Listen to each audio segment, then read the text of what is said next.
Anticipa presenta.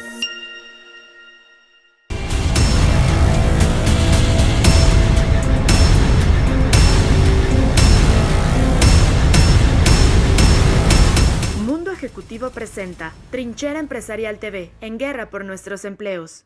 Muy buenas tardes, señoras y señores. Soy Agustín Barrios Gómez. Estamos nuevamente en Trinchera Empresarial, la visión desde nuestra trinchera como empresarios, como analistas, como mexicanos acerca de lo que está pasando tanto a nivel internacional como a nivel nacional.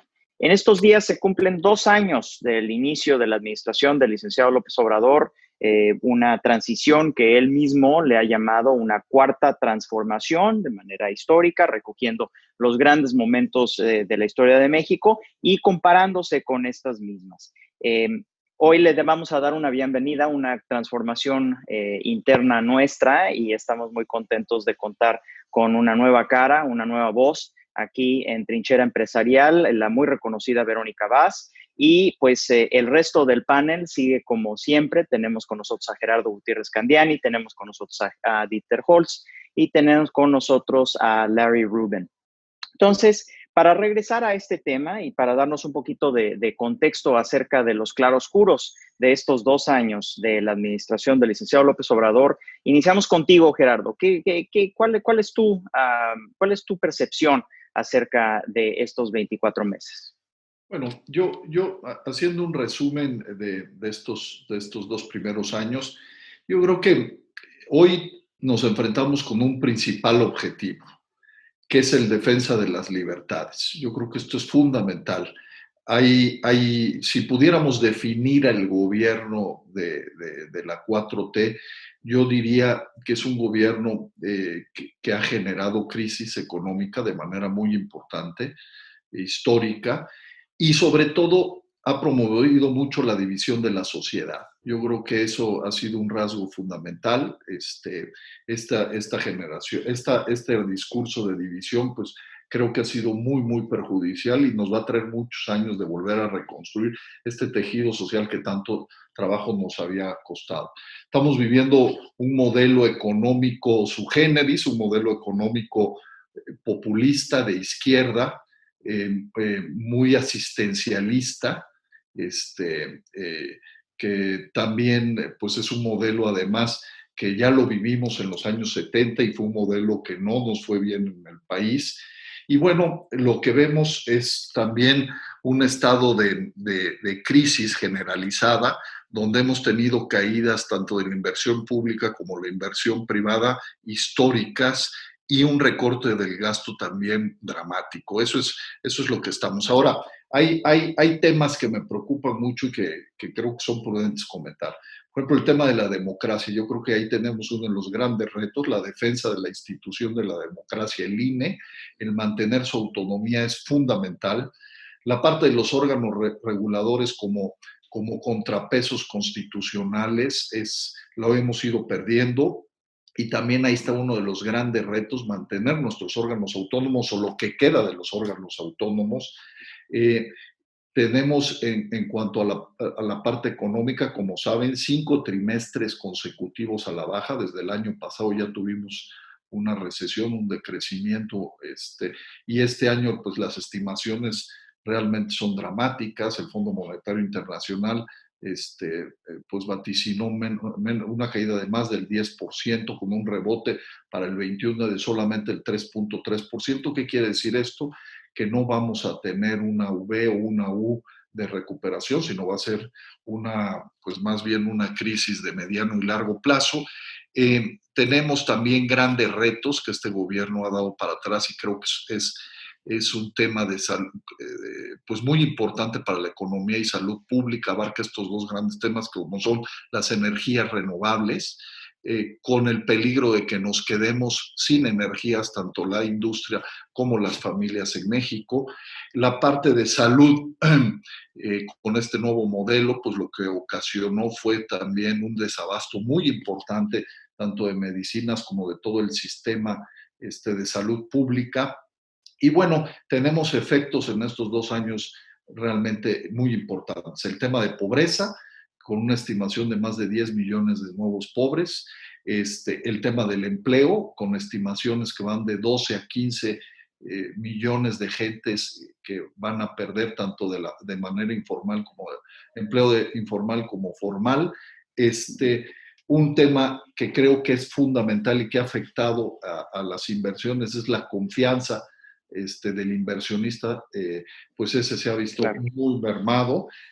Pues tenemos casos, yo creo que empezó desde cuando se cancela el Naim, el aeropuerto de la Ciudad de México, ahí empieza a mermar la confianza porque se había hablado de que no se iba a cancelar. Luego tenemos muchos ejemplos como la cervecería, las energías renovables, etcétera. Las rondas petroleras. Las petroleras. La parte de seguridad, pues por desgracia tenemos también los peores, estamos en los peores niveles históricos, más de 35,000 asesinatos, que es un récord de personas, una tragedia lo que estamos viviendo. En la tema, uno de los temas que yo tenía mucha confianza y que fue una de las banderas más importantes, los temas de corrupción. Me preocupa que hay un desmantelamiento del sistema anticorrupción que está habiendo. Y bueno, también me preocupa la falta de rendición de cuentas interna. O sea, no nada más es una lucha hacia afuera, sino tiene que empezar desde adentro y tenemos casos, yo creo que muy claros donde pues no se ha actuado de manera clara. Y bueno, pues yo terminaría diciendo que también hay un tema muy importante de incertidumbre jurídica, de falta de Estado de Derecho, que esto ha perjudicado de manera muy importante la confianza que tenía en el país, y esto lo que ocasionó fue que saliéramos del ranking de los países que habíamos estado durante más de 2 décadas en el ranking de los países que más confianza tenía la inversión.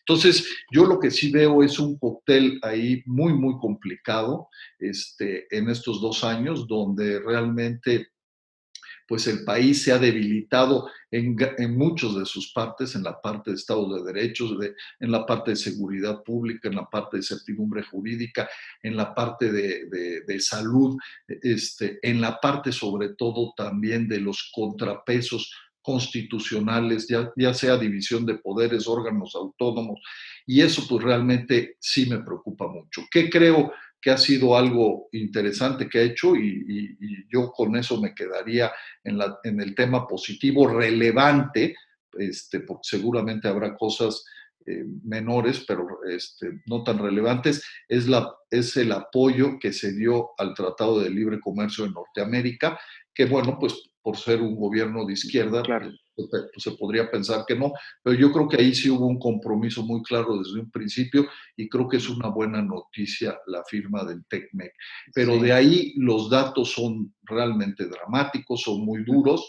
10 millones de nuevos pobres, 12 millones de desempleos, con un rebote muy poco significativo, una pérdida de la confianza terrible, una pérdida también de las libertades, y también en esa pérdida de libertades me preocupa, y con esto termino mucho, el ataque sistemático a los medios independientes de comunicación. Todo lo que no está de acuerdo con el gobierno, pues siempre hay un ataque a esto, y esto yo creo que es parte de la democracia, y hay que acordarse que al final un país, para que realmente tenga viabilidad en el largo plazo, pues es precisamente a través de sus instituciones y de la sociedad. Yo esperaría que, yo siempre estoy convencido que los grandes cambios vienen desde la sociedad, y ojalá la sociedad tome la responsabilidad que tenga y empujamos que siempre México debe de tener los pesos y contrapesos y los equilibrios constitucionales,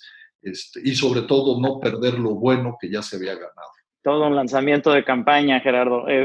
Muy bien. Pues menciona, Gerardo, un tema fundamental, Verónica Vaz, este tema de la sociedad civil. Se ve más pobreza, más contaminación, más violencia, menos confianza. Y estos son temas que se han recogido por parte de la sociedad civil ya a lo largo de muchos años. Y sin embargo, ¿no? Esta trinchera de donde tú provienes, Verónica, de la sociedad civil, ha sido precisamente de las más descalificadas por este régimen. Entonces, platícanos un poco acerca de esta correlación, este diálogo, en la medida de que existe, yo no lo veo, pero en la medida que existe entre la sociedad civil y el actual régimen del licenciado López Obrador.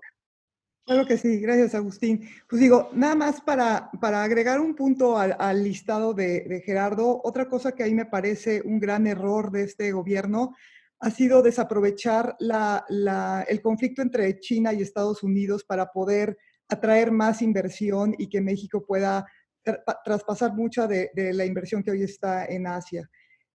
Regresando al tema más social, a mí sí me parece importante apuntar varias cosas. México es un país profundamente desigual. La inequidad es uno de nuestros grandes problemas y mucho de eso tiene que ver con un tema cultural, ¿no? Y a mí me parece que uno de los grandes aciertos de este gobierno fue echar a andar el programa piloto para que las trabajadoras del hogar pudieran estar en el seguro social. Me parece que ese es un comienzo a empezar a visibilizar grupos vulnerables que hemos dejado al margen del desarrollo por décadas. Estamos hablando de 2.5 millones de trabajadoras y trabajadores del hogar y me parece que el simple hecho de visibilizarlos, el simple hecho de que se pueda hoy puedan entrar a estos programas, es un cambio de paradigma que si bien está en una primera fase, es algo que se intentó hacer antes y fue hasta este gobierno que eso avanzó. Entonces, me parece que eso como un ejemplo es algo valioso. Y también me parece que muchas de las cosas que se decían en un arranque que podían pasar, no pasaron. Entonces, a mí sí me tranquiliza. ¿Cómo qué? A mí sí me tranquiliza, por ejemplo, ver que nos imaginábamos muchas peores cosas en campaña, ¿no? En algunos de los temas, ¿no? Entonces yo me imaginaba que iba a haber una reforma fiscal que no iba a ser una buena noticia, me imaginaba un presidente que no iba a querer tener diálogo con Estados Unidos, ¿no? Y entonces, bueno, desde esa perspectiva eso me parece también algo que creo que podría estar peor, dejémoslo así. Yeah. Pero sí creo que estamos viviendo una de las peores crisis y creo que un presidente que hubiera sido menos popular hubiera sido más difícil para ciertos sectores en esta coyuntura. Mencionaste este tema de Estados Unidos y para que nuestro público no se preocupe, porque sí vamos a recoger esta visita del licenciado López Obrador en Washington con el señor Trump, y eso lo vamos a ver con Larry, pero queremos darle un poquito más de tiempo, entonces eso lo veremos en bloques posteriores. Dieter, recoge entonces los claroscuros de estos primeros 2 años. Sí, mira, como bien dice Vero, creo que estamos perdiendo de vista y como empresarios estamos perdiendo de vista el momento positivo que puede generar el nuevo discurso. Y me refiero a que es un nuevo discurso porque habrá que ver aún las acciones concretas y ya más engranadas en todo el andamiaje político y de asignación presupuestaria que el presidente López Obrador ha inyectado a la gente, al lingo que tiene hacia la gente que representa los grupos históricamente olvidados o poco atendidos, ¿no? Millones de mexicanos ven que por primera vez, y eso es lo que lo hace tan popular, ve que por primera vez en muchos años un presidente de la República los voltea a ver, se refiere a ellos, les habla en términos que entienden. Entonces, en ese sentido, no podemos perder de vista lo bueno que eso puede ser para el país, obviamente si se encausa positivamente. El hecho, y nuevamente estamos hablando de mucha teoría y que en la práctica es un poco más difícil, pero yo creo que el sistema empresarial en general en México, todos nosotros como ciudadanos, en la teoría uno no ve mal la decisión que tomó de quitar intermediarios para hacerle llegar dinero directo a la gente más desprotegida, ¿no? Básicamente... Pero hay quienes ven eso como una promoción política, dado el hecho de que están entregando estos recursos con los colores de su partido, prácticamente diciendo esto se los manda el tío Andrés. O sea, no es una cuestión menor de que se esté utilizando el recurso público para comprar voluntades. Ah, sí, Agustín, eso es a lo que yo me refiero. En la teoría nadie ve mal que se asigne directo por toda la historia de corrupción que tenemos, donde el dinero no llegaba a la gente a donde se necesitaba que llegara. Entonces, tú estás ahondando en que si hay un lado oscuro que tú puedes prever o que tú puedes intuir, claro que lo hay. Por eso yo decía, en teoría nadie ve mal las acciones que se están tomando para la gente más desprotegida. Básicamente los ancianos, la gente de la tercera edad, en estos 2 años ha recibido el doble de lo que recibía antes. Eso para mí es una noticia excelente, y eso para el empresariado, para las MIPYMES, para todos los que hacen comercio en la calle, es una noticia excelente. ¿Por qué? Porque se incrementa el consumo y además el bienestar, que todos queremos que la gente viva mejor. Entonces, en ese sentido, yo creo que sí hay algo que en la teoría se ve muy bien. Falta ver la aplicación y falta ver que esto sea realmente para lo que se pregona que es mejorar el nivel de vida a la gente más desprotegida, que ya se está sintiendo atendida, y hasta ahí la dejo. No me quiero meter en temas acerca de que si hay un fin político detrás o no. No me corresponde a mí porque no soy experto político. Lo que sí te puedo decir es que las empresas no ven nada mal el hecho de que haya un presidente que esté buscando elevar el nivel de vida de la gente que menos nivel de vida tiene en el país. No, bueno, claro, yo creo que nadie estaría en contra de eso. La pregunta es si se está haciendo de manera efectiva, y acá nos acabas de dar algunas ideas acerca de esto.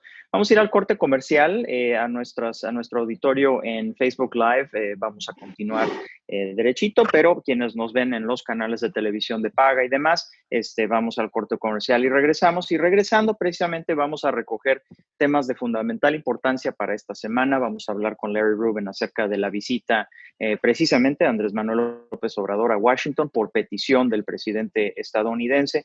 Vamos a hablar del federalismo que se ha cuestionado en estas épocas, precisamente por el redireccionamiento pues, de los recursos que principalmente vienen de los estados productivos. Y vamos a hablar de la interlocución o falta de la misma entre la sociedad civil y esta administración. No se vayan.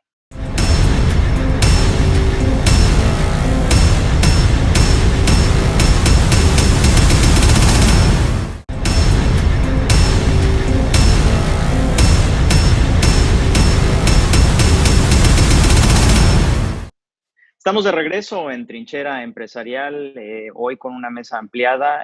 Como lo mencionamos al principio, está con nosotros Verónica Vaz, una larga trayectoria precisamente dentro de la sociedad civil, promoviendo muchos de los temas de mayor importancia para nuestro país, y como siempre el resto de nuestro panel, con quien vamos a seguir.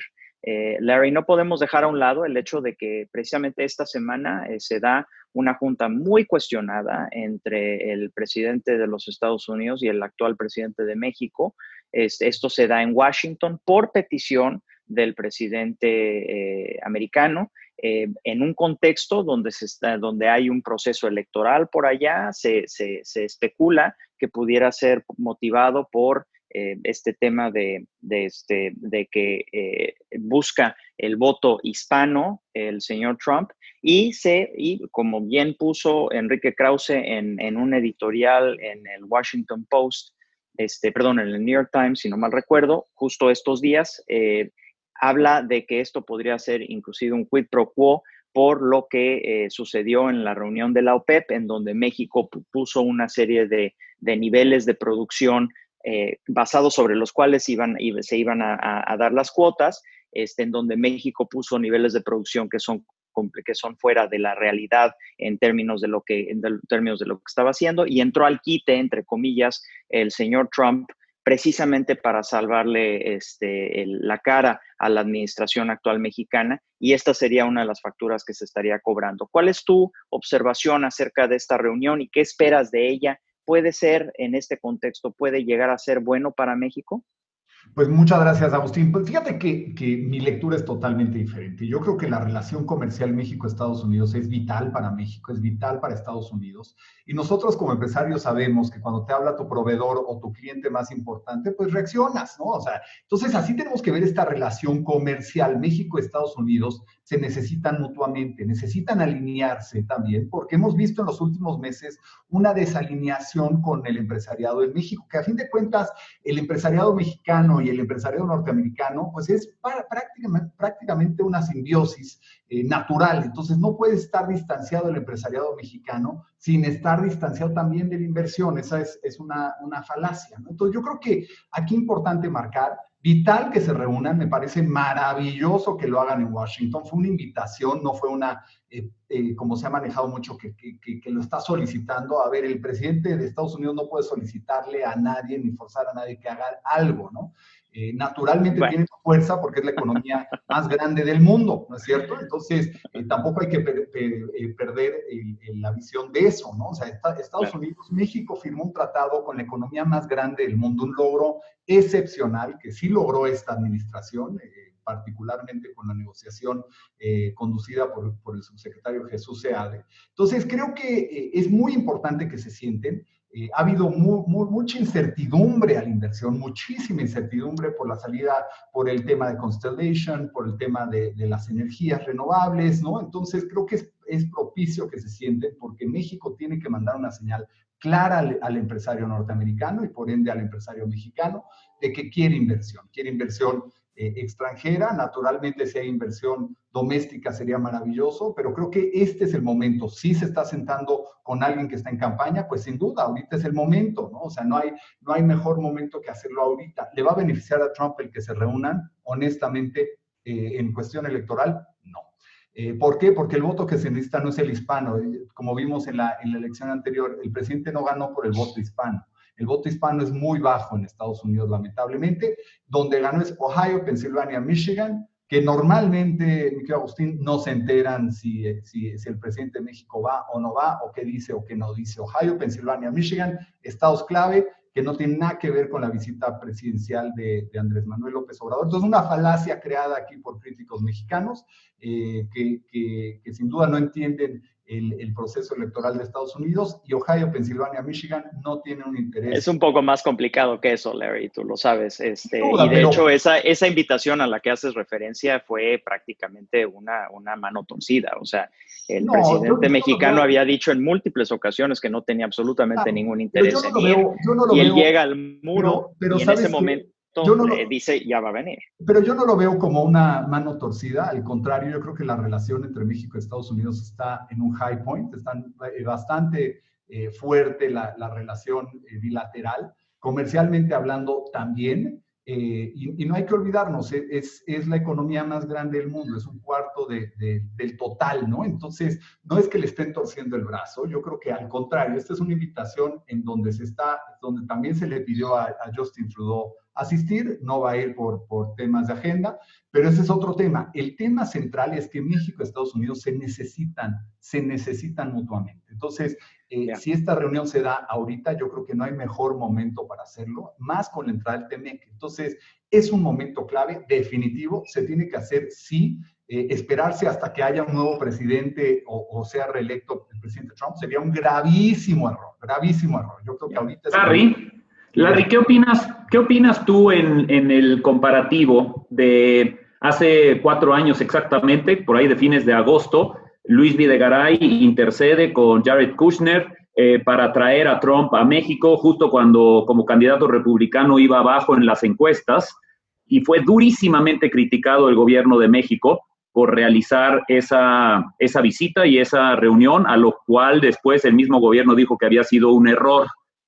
¿Cómo comparas, curiosamente, antes de las elecciones? ¿Es lo mismo, Larry? Eso mismo. Buena pregunta. Yo creo que en lo absoluto no es lo mismo.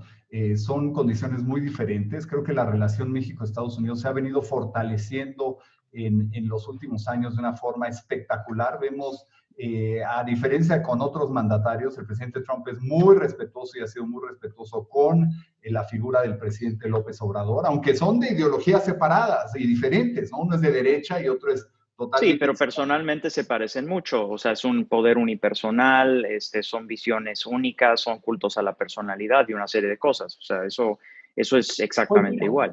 Mira, también se puede parecer a lo mejor a otros mandatarios del presidente Trump, ¿no? Sin duda hay comparaciones, pero yo creo que el punto más importante aquí es, más allá de la persona, la figura, es la relación, ¿no? ¿Qué representa el presidente Trump a todo Estados Unidos? ¿Qué representa el presidente López Obrador a todo México? Está reuniendo México con Estados Unidos.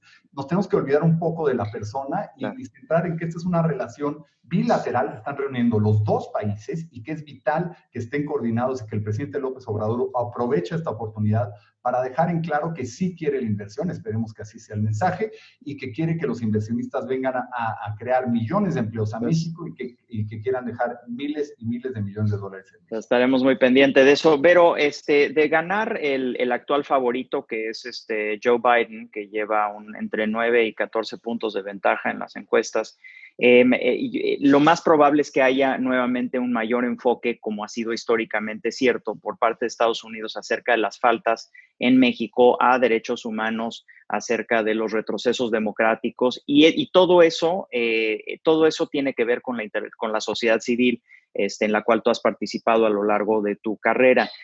Platícanos acerca de la interlocución o sea, ¿cómo ves este juego y cómo vislumbras que pudiera ser en un futuro en el contexto de este tema americano?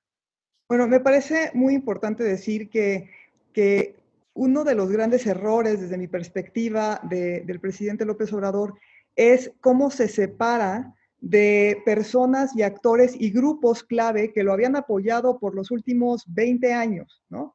Entonces, para empezar, cuando empieza el gobierno, a través de la Circular 1, el gobierno deja de apoyar a las organizaciones de la sociedad civil, ¿no? Posteriormente vimos un gran error en la forma en la que se comporta el presidente con respecto a la marcha de las mujeres, que yo creo que fue un fenómeno que sobrepasó, nadie se imaginó realmente lo que esa marcha realmente fue, y esa marcha había de todo, pero ahí había muchos grupos de izquierda que habían apoyado al presidente y que se hace ahí una separación y una división. Entonces, el presidente ha roto comunicación con muchos de estos grupos. Entonces, eso me parece que es un error. La visión del presidente tiene más que ver con apoyar a ciertos grupos a su manera, ¿no? Como él lo concibe. Y bueno, pues me parece que todavía es pronto para saber qué efecto van a tener muchos de esos programas, pero sí me parece que es un punto importante porque era absolutamente innecesario. O sea, el presidente podía seguir con sus programas y seguir manteniendo estos grupos y tejer vínculos con el sector empresarial. No es uno u otro, pero él siempre está jugando con esta dicotomía. Y eso pero tiene que ver un poco con su visión del pueblo versus la ciudadanía, ¿no? O sea, finalmente él ha sido muy claro. Él percibe a la masa de los mexicanos como mascotas, dicho por él, como animalitos, dicho por él. Y si se sale de ese contexto, es decir, una sociedad civil activa, gente que realmente le dedica tiempo y esfuerzo, profesionalismo a los temas, que también desprecia en el sector público el profesionalismo, va en línea con eso. Es decir, si no hay una alineación perfecta al estilo rebaño, no hay interés por parte del actual presidente para hablar con esos grupos. ¿Cómo ves, desde mi perspectiva, cada vez está más aislado, ¿no? Y esta dicotomía realmente es una dicotomía falsa. Y voy a hacer un vínculo con otro tema, pero el hecho, por ejemplo, también de que las personas vayamos a pagar más impuestos y que vaya a haber una mucho menor evasión por las políticas que se hayan tomado, quizás también hace que surja una clase empresarial que pida más rendición de cuentas al gobierno de una manera más frontal. No nada más los empresarios de siempre, que sabemos que son muy activos, pero una clase empresarial mucho más grande pidiendo una rendición de cuentas y tomando las riendas de muchos más temas. Y los estados, Gerardo, o sea, una de las cosas que ha surgido es este fantasma del separatismo, este fantasma de estados productivos en el norte principalmente que exigen más, dado el hecho de que son sus recursos los que están subsidiando la federación. Creo que la cifra para Nuevo León es que de cada 100 pesos que da la federación recibe 17. Y pues eso también ha sido un surgimiento reciente. Yo sé que tú eres de Oaxaca y desde esa perspectiva pues está todo dar, pero al final del día no es viable ese tipo de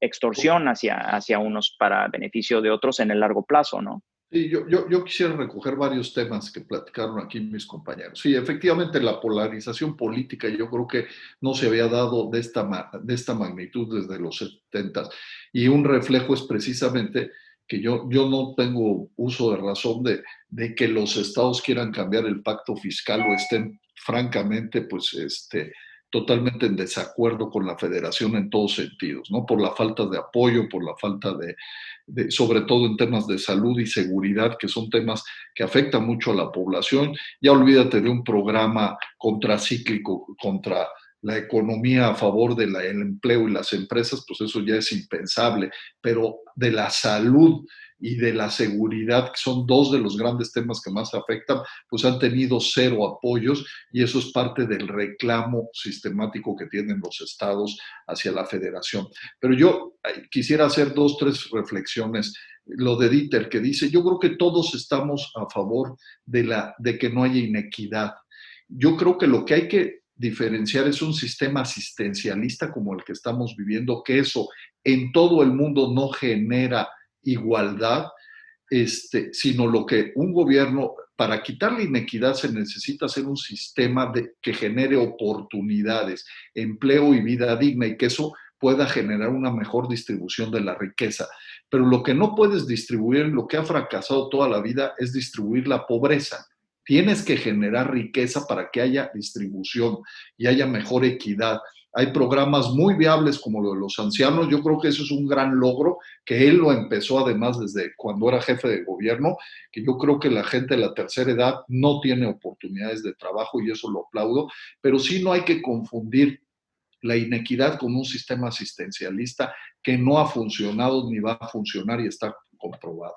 Y también yo coincido contigo, el tema de decir que se van a dar los recursos de manera directa es todavía más dramático, porque aquí la falta de transparencia en la asignación de un recurso público federal es terrible y deja que se utilice de manera clientelar y asistencial y política, sino la verdad es que no sabemos ni siquiera qué está pasando.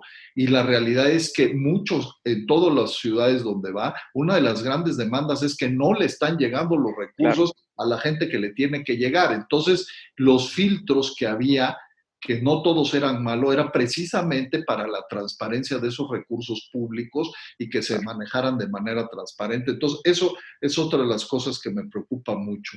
En el tema del TECMEC, yo creo que lo que decía Larry, al final yo creo que no hay free lunch, como dicen, ¿no? En la visita. Yo creo que es más positiva, ¿eh? O sea, como está la situación en el país, sí creo que es mucho más positiva la visita. ¿Por qué? Porque sí se tienen que platicar cosas que nos están preocupando, como es la falta de seguridad, de certidumbre jurídica a la inversión y a la inversión de ellos. Y es tan real esa falta de inversión y de seguridad, que hoy Canadá por primera vez pasa a ser el mayor socio comercial en Norteamérica de Estados Unidos y nos desplazó a México. Eso es dramático porque eso no había sucedido en 22 años y sucedió en un año y medio de este gobierno. Y eso sí tiene un significado muy importante. Y el TECMEC, como lo platicamos la vez pasada, es una gran área de oportunidad, como dijo Verónica, pero si no la vamos a aprovechar y si no tenemos aquí bien claro que a base de Estado de Derecho, de certidumbre, de seguridad, la inversión se va a ir a Canadá, ¿eh? Va a ser correcto, a cualquier otro país, Gerardo. Tenemos que ir pero no va a ser. Y la guerra comercial que comentaba Vero de China con Estados Unidos, pues el beneficiado va a ser Estados Unidos y Canadá y no México por las cuestiones. Y terminaría con lo que dijo Vero. A mí me preocupa mucho este ataque y esta falta de comunicación y de apoyos a las organizaciones intermedias de la sociedad civil, llámese empresariales o llámese de cualquier otro tipo de la sociedad civil. ¿Por qué? Porque lo que fortalece a un país es precisamente los órganos, las organizaciones intermedias de un país. Es lo que fortalecen, las que hacen las propuestas, los que generan los contrapesos, los que hacen que las políticas públicas sean viables y realmente permeen totalmente la mayoría. Y hoy lo que estamos haciendo es una disminución, un debilitamiento del país a través de debilitar a la sociedad mexicana. Gracias. Pues bien, vamos a ir al corte comercial. Regresamos con la pregunta acerca de qué esperar para el futuro. Tenemos también un análisis de uno de los proyectos más emblemáticos de este régimen, que es el Tren Maya por parte de Dieter Holtz. Y pues bueno, no nos olvidemos que estamos en medio de una de las peores pandemias de la historia moderna y que México tiene niveles de mortalidad de las más altas del mundo, que también tiene que ver con los resultados de este gobierno. Vamos al corte, regresamos. A quienes nos ven en Facebook Live, seguimos.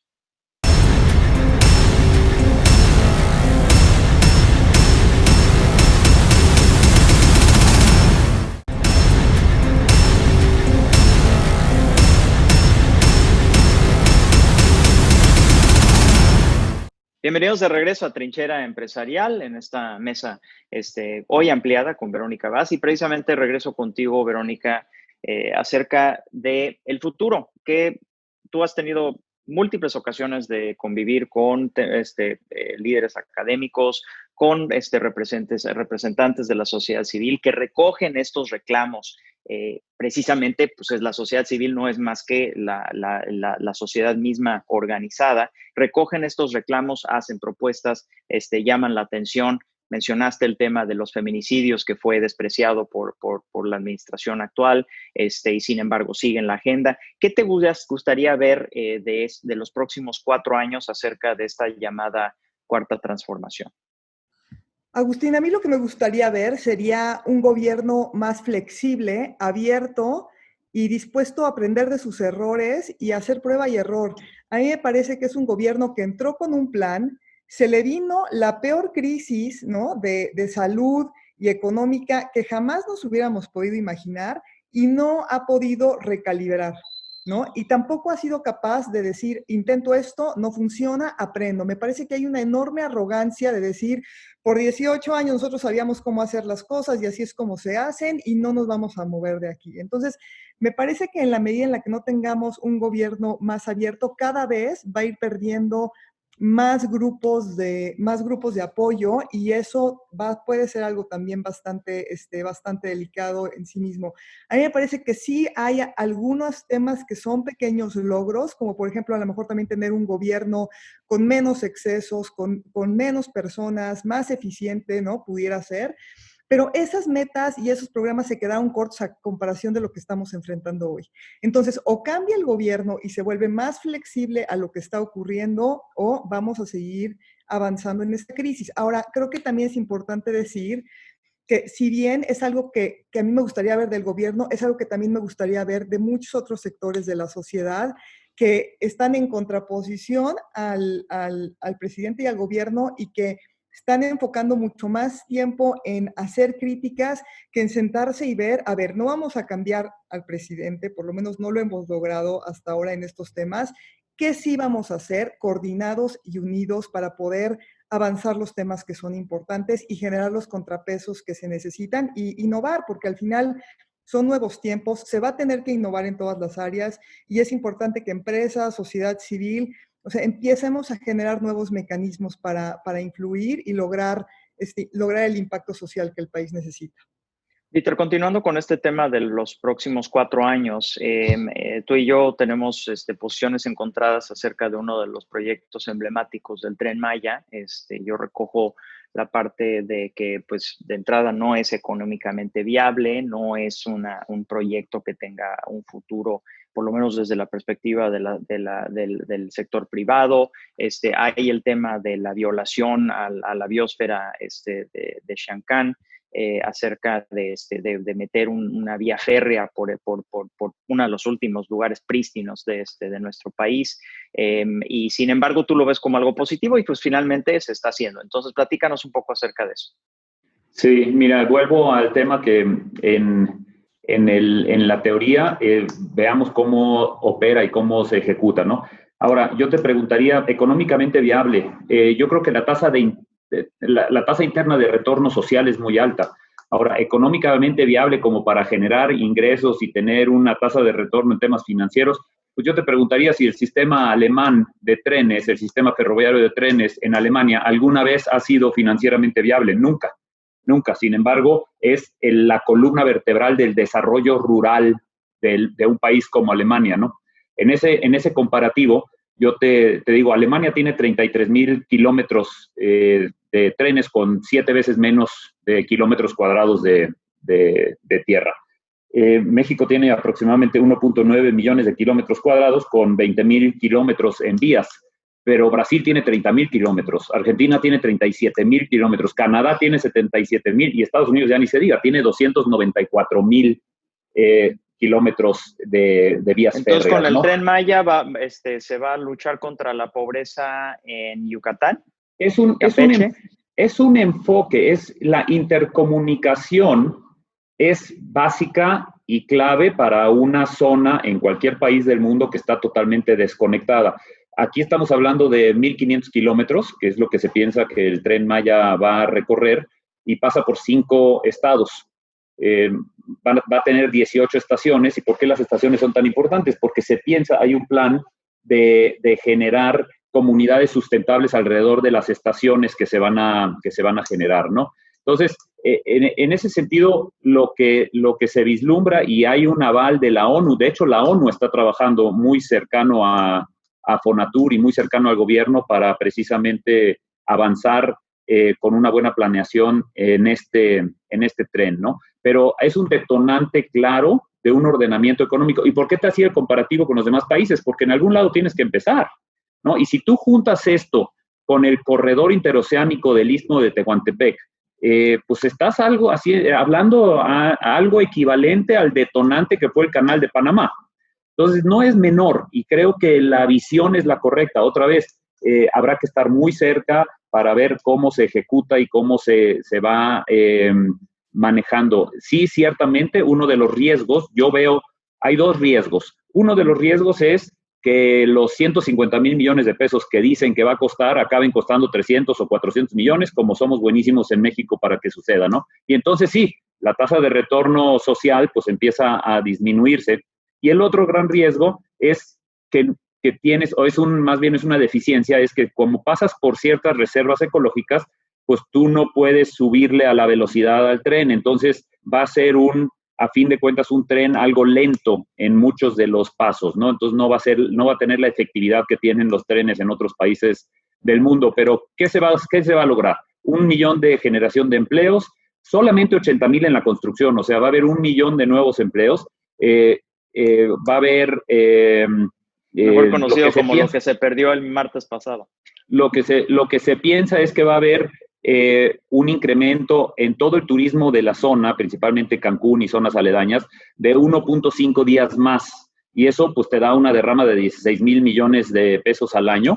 Y hay un proyecto muy interesante que se llama Acercarse entre sí, que es para generar una economía de conglomeración entre personas y empresas de la zona, con un beneficio también bastante alto de 3,000 millones de pesos al año, ¿no? Entonces, hay muchos cálculos que a mí me hacen ser muy positivo acerca de el beneficio que este tren puede tener, ¿no? Cuando tú ves a la ONU y cómo lo avala y por qué se involucró, los estudios indican que el crecimiento económico se va a duplicar en la zona, que la pobreza, que Chiapas, por ejemplo, pues sí, pero Chiapas tiene 76% del total de la población en pobreza extrema y se va a contraer en 15% para el 2030.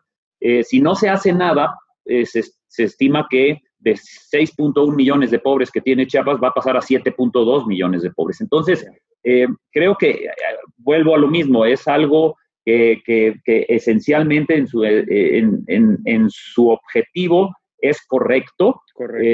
Creo que hay mucho desconocimiento entre la población y entre los que nos platicamos acerca de estas obras faraónicas, que parecen ser obras faraónicas, del trabajo que tiene el Tren Maya atrás. Claro que no es perfecto, yo ya dije uno de los principales riesgos, nos sube 3 veces el costo y por una mala planeación bien puede suceder. Pero luego podemos entrar también al tema ecológico, que está bastante bien protegido. Si quieres lo retomamos ahorita. Sí, no, le retomamos. No, yo creo que en una futura edición, porque se nos acaba el tiempo. Larry, ¿cómo ves el futuro? Déjame cerrar nada más diciendo que hay un foro muy importante, el Foro Norteamericano de Liderazgo en Infraestructura, reconoció el proyecto del Tren Maya en cuanto a creación de valor y derrama como el mejor proyecto en la zona, estamos hablando del TLC, del TEMEC, en la zona de Norteamérica. Correcto. Y compitió contra 6 proyectos muy importantes, entre ellos el puerto de Quebec o la estación de almacenaje de los Appalachian Mountains. O sea,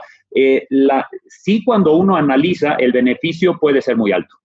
Muy bien. Larry, ¿cómo ves el futuro de la relación bilateral para estos últimos 4 años de la actual administración mexicana? Mira, Agustín, yo creo que si se vuelve a retomar el rumbo de ser atractivos y más atractivos para la inversión, definitivamente muy positivo, ¿no? Bien decía Gerardo, hay que aprovechar el contexto de China, ¿no? Con Estados Unidos, y ahí México puede beneficiarse, porque si no lo hace México, Canadá está verdaderamente ansioso y queriendo tener toda esa inversión que se genera en Estados Unidos y bien pudiera llevársela, ¿no? Entonces yo creo que ese es un factor importante. El TEMEC, pues obviamente establece una serie de principios y normas y reglas, de las cuales pues mucho se ha hablado, por ejemplo, del tema laboral, que yo al contrario lo veo como algo positivo, ¿no? No debe haber un... o sea, no vamos a tener una serie de sorpresas negativas con el tema laboral, como vaticinan muchos, en donde los americanos se van a estar metiendo en nuestros procesos y lo van a utilizar como una excusa para el proteccionismo.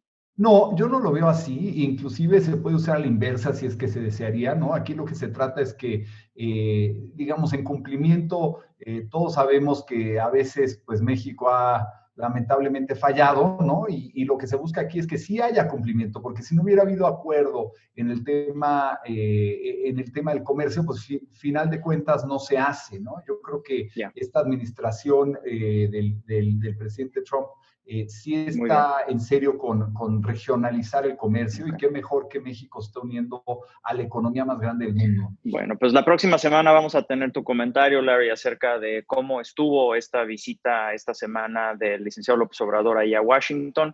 Mr. López goes to Washington. Gerardo, últimas palabras acerca de qué vaticinas, o por lo menos qué quisieras ver en estos próximos 4 años de la administración.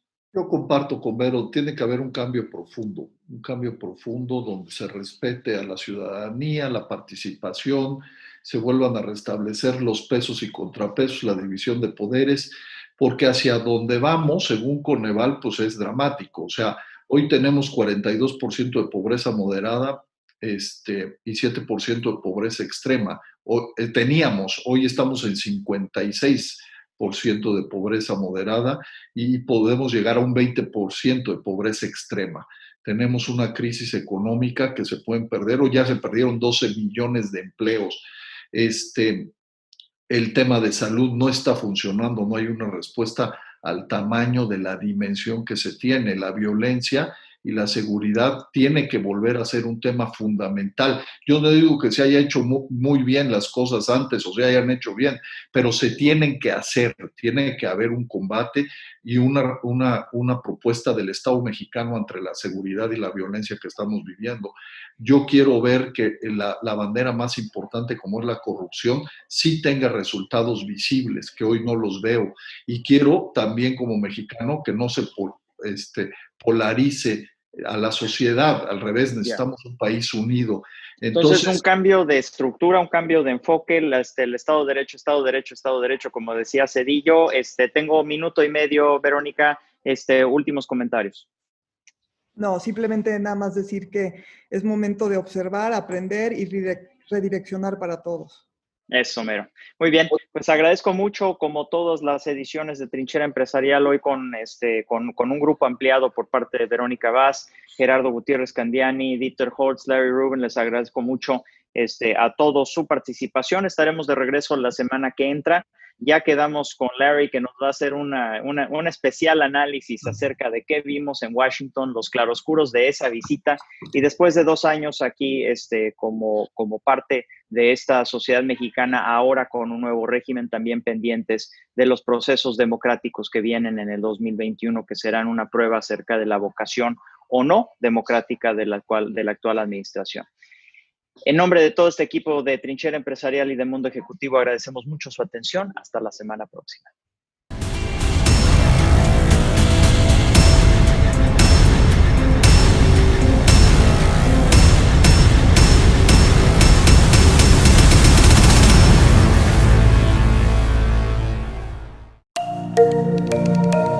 Anticipa presentó